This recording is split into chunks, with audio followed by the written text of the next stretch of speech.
मी स्वाती, 35 वर्षाची तरुणी आहे. माझ्या लग्नाला 10 वर्ष झाली. मी एक स्वतःचं हॉटेल चालवते. माझा नवरा हा चांगल्या ठिकाणी नोकरी करत होता. माझ्या लग्नानंतर आम्हाला एक मुलगा झाला. दुसऱ्या मुलासाठी विचार केला नाही. कारण आम्हाला त्या एकाच मुलाचा खर्च झेपेल का नाही याची चिंता वाटत होती. म्हणूनच माझ्या नवऱ्याचा जरी पगार चांगला असला तरीही आम्ही शहरात राहत असल्यामुळे आम्हाला सर्व गोष्टी विकत घ्याव्या लागायच्या आणि त्यामुळे तो पगार पुरतच नसायचा. म्हणूनच हळूहळू मुलगा जसा मोठा झाला तसा 7-8 वर्षाचा झाला त्यानंतर मीही निर्णय घेतला, आपणही नवऱ्याला थोडासा हातभार लावावा आणि म्हणूनच मी माझ्या नवऱ्यासोबत काम करण्याचा निर्णय घेतला. आमच्या शेजारीच एक कॉलेज होतं आणि त्या कॉलेजच्या शेजारीच मी एक भाड्याने हॉटेल चालवायला घेतलं होतं. त्या हॉटेलमध्ये सर्वच गोष्टी मी विकायला ठेवल्या होत्या. त्यामुळे कॉलेजच्या मुलामुलींची खूपच गर्दी व्हायची आणि मुले भरपूर येत असतात. त्यातून मला भरपूर नफाही होऊ लागला होता. तिथे रोज एक मुलगा यायचा आणि तो खूपच मस्करी करायचा आणि माझ्याशी बोलत या हॉटेलवरती बसायचा. हॉटेलवरती यायचा, भरपूर खायचा आणि पैसेही देऊन जायचा. तो एक श्रीमंत घरातील मुलगा होता. तो कॉलेजमध्ये कमी आणि माझ्या हॉटेलवरती जास्त बसलेला असायचा. हळूहळू माझ्यात आणि त्याच्यात ओळख निर्माण होऊ लागली होती आणि तोही माझ्यामध्ये जास्तीत जास्त आवड दाखवत होता. एका बाजूने सांगायला गेलं तर मी त्याला आवडू लागले होते. आता तो हॉटेलवरती बसायचा, माझ्याकडे पाहायचा, हसायचा आणि माझ्याशी बोलण्याचा देखील प्रयत्न करायचा. एके दिवशी त्यांनी मला पैसे देताना माझा हातच धरला. तसा तो मला म्हणाला, "सॉरी, चुकून धरला." त्यानंतर मी हळूहळू समजून गेले की मी त्याला आवडू लागले होते. परंतु मी जास्त विचार करत नव्हते. पण मला नवरा होता आणि माझा एक मुलगा सुद्धा होता. दुसऱ्या दिवशी त्यांनी मला चक्क विचारलं. म्हणाला, "मला तुम्ही फार आवडतात आणि तुमचे जर हरकत नसेल तर तुम्ही एक दिवस माझ्यासोबत फिरायला याल का?"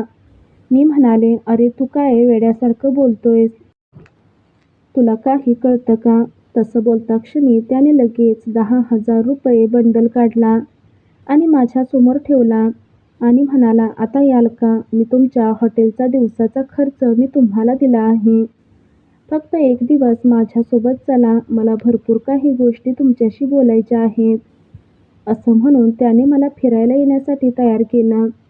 मीही म्हणाले, "ठीक आहे, तुला काय बोलायचं आहे ते बोल. मी फक्त एकच दिवस तुझ्यासोबत येईन." असं म्हणून मी त्याला विचारलं, "कुठे जायचं आहे?"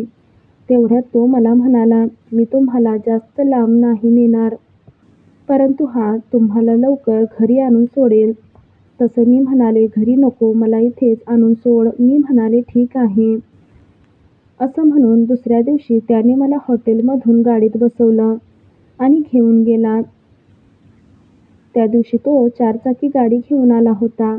त्याने गाडी थेट डोंगराच्या दिशेने नेली. एका डोंगराच्या पायथ्याला गाडी थांबवली आणि मला म्हणाला, "स्वाती, मला तुम्ही खूप आवडतात. तुम्ही जेव्हा साडी घालता त्यावेळेला मला काहीच कळत नाही. एकटक तुमच्याकडे पाहावंसं वाटतं."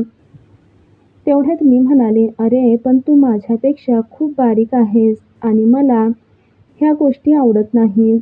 तुला काय बोलायचं होतं ते बोल." तेवढ्यात तो म्हणाला, "मी बारीक आहे असं तुम्हाला वाटतंय का?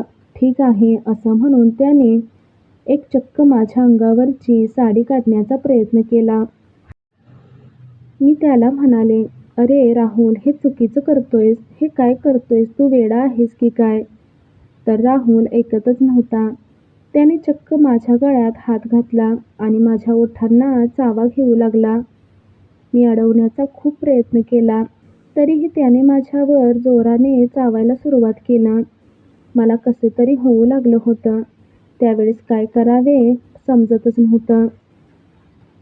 मी त्याला घट्ट मिठी मारली आणि तेवढ्यात तो म्हणाला, "चला, मी तुम्हाला दाखवतो की मी किती बारीक आहे." असं म्हणून त्याने मला गाडीच्या सीटवरती वाकायला सांगितलं आणि वाकल्यानंतर त्याने मागून माझी साडी वर केली आणि त्याची पॅन्ट काढून नंतर त्याने जोरजोराने माझ्यासोबत त्या सर्व गोष्टी करायला चालू केल्या. खूप असं जोरजोरात मला मारू लागला होता आणि मी त्याला त्याच पद्धतीने रिस्पॉन्स देत होते.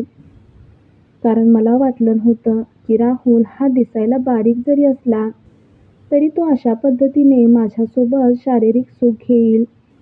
आणि राहुलने त्या पद्धतीने मागून माझं पूर्ण अंग पाडून ठेवलं होतं. पूर्ण सुख घेतलं होतं. पूर्ण झाल्यासारखं असं वाटू लागलं होतं. मारू लागला होता. कसला तरी आवाज पण येऊ लागला होता. मी त्याला म्हणाले, "अरे हळू तरी कर. बरेच दिवस झाले मी असं काही केलं नाही. त्यामुळे खूप बाहेर काढू नकोस. आतमध्येच ठेव. आता मला कसं तरी व्हायला लागलं आहे." त्याने जोरजोराने मारायला सुरुवात केली होती. आता मला सुद्धा सुख मिळत होतं. मी त्याला जोरात मार असं म्हणत होते. आता त्याने खूपच जोरात मारायला सुरुवात केली. आता आवाज सुद्धा जोरात येऊ लागला होता. कंबर खूप जोरात धरली होती आणि एका हाताने साडी धरून दुसऱ्या हाताने माझी कंबर धरली होती आणि खूपच जोराने करत होता. काही वेळाने तो खूपच शांत झाला होता. मला त्याने जोरात धक्का दिला. मीही तसेच गाडीच्या सीटवरती पालथी पडले. त्यानंतर मला उठायला देखील येत नव्हतं आणि नंतर तो मला म्हणाला, "समजले का किती बारीक आहे मी?"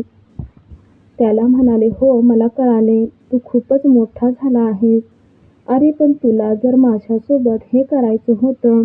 मी जे केलं ते खूपच चुकीचं केलं आहे. अरे माझे लग्न झालं आहे. मला मुलगा देखील होता. तो माझ्यासोबत खूपच चुकीचं वागलास.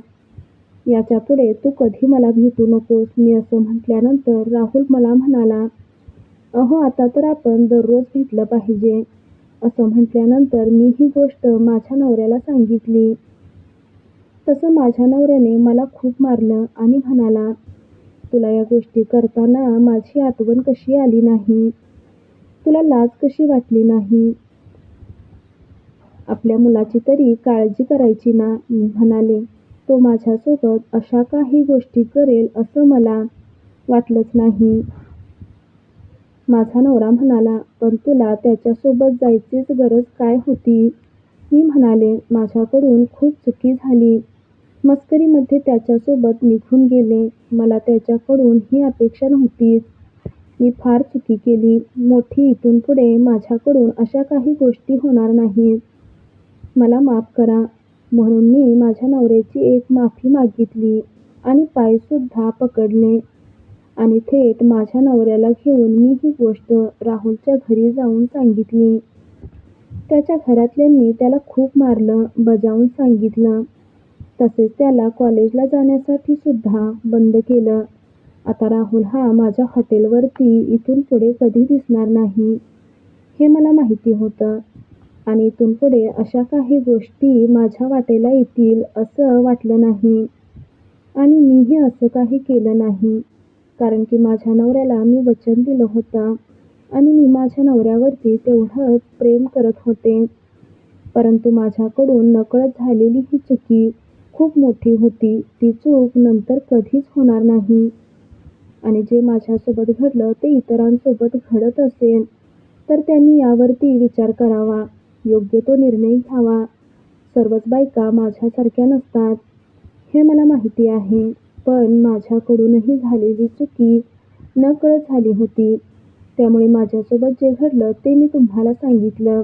बाकी तुम्ही समजूतदार आहात. धन्यवाद.